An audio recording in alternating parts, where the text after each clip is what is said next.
Kyllä nyt on komia keli ajella veneellä.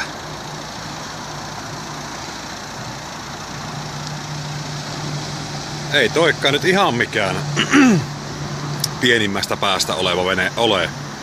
Mutta ei tietenkään mikään Räikkösen Kiminkään paatti. Kyllä tollasella ajelis jo. Tossa äsken joku tyyppi veti menemään tuolla vesiskootterilla. Ei vaan kamera tietenkään silloin ollut kuvaamassa.